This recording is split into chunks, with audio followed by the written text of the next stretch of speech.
Hello everyone, this is Matt DeFanis, broker owner of RE/MAX Realty Associates with offices in Champaign and Piatt counties right here in central Illinois.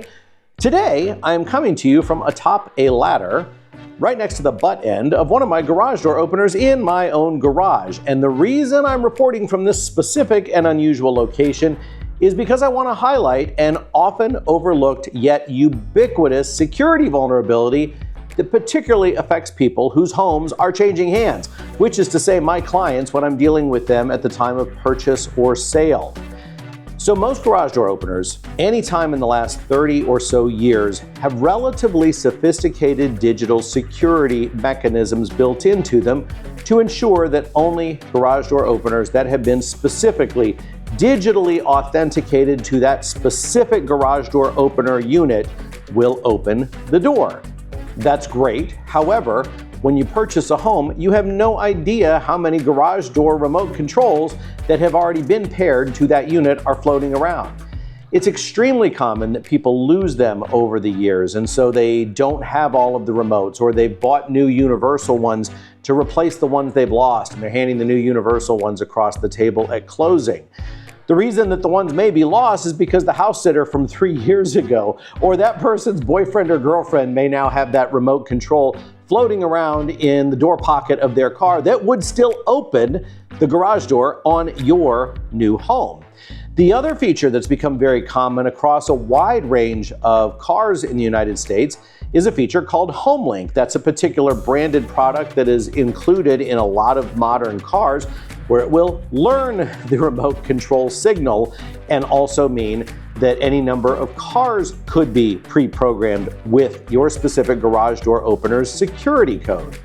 So it isn't enough to simply get the remote controls that match your garage door opener.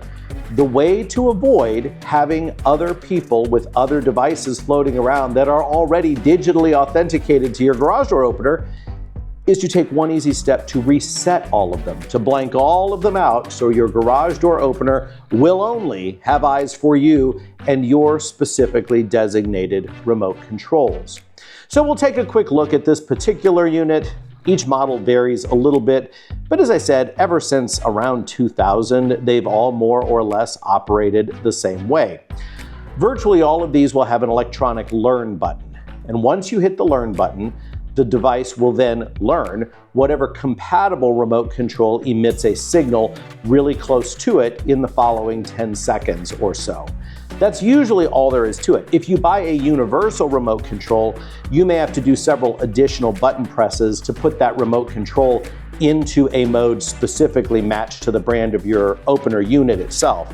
But if you're using an OEM matched garage door remote control, it's a very, very simple process. Hit the learn button, hit the button you want the remote control to use for that particular opener, and it locks onto that.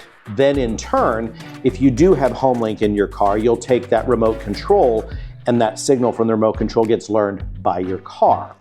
So the one thing is look up online, if you don't have the owner's manual, look up the model number and the brand of your garage door opener, or if you can't find the model number, the brand and the general series, or just find a picture or take a picture and upload it into your favorite search engine or AI assistant.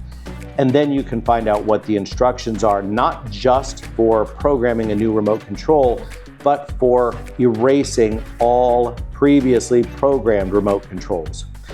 Also, keep in mind that keyless entry keypads that people will often mount out on the door frame of their garages, those are nothing more than a keypad attached to another digitally matched wireless remote control. So the same thing goes for that too. I get an awful lot of people that will share their keypad pin, and I have to imagine that at least some of the time that's the same pin that they use for other security applications or devices in their lives. And I always cringe when that happens because you don't need the last person's security code to reset those keyless entry keypad devices. So with all of that in mind, take a moment to look up and then execute the keystroke that will wipe out all previously programmed remote controls, and then add one at a time every remote control that you intend to use. Once you've done that with the remote control, you can then program your car from there. But if you don't do this, you will never know who all has ready-made access to your garage and to your home. So I hope this helps you keep your house, your garage, and your life more secure.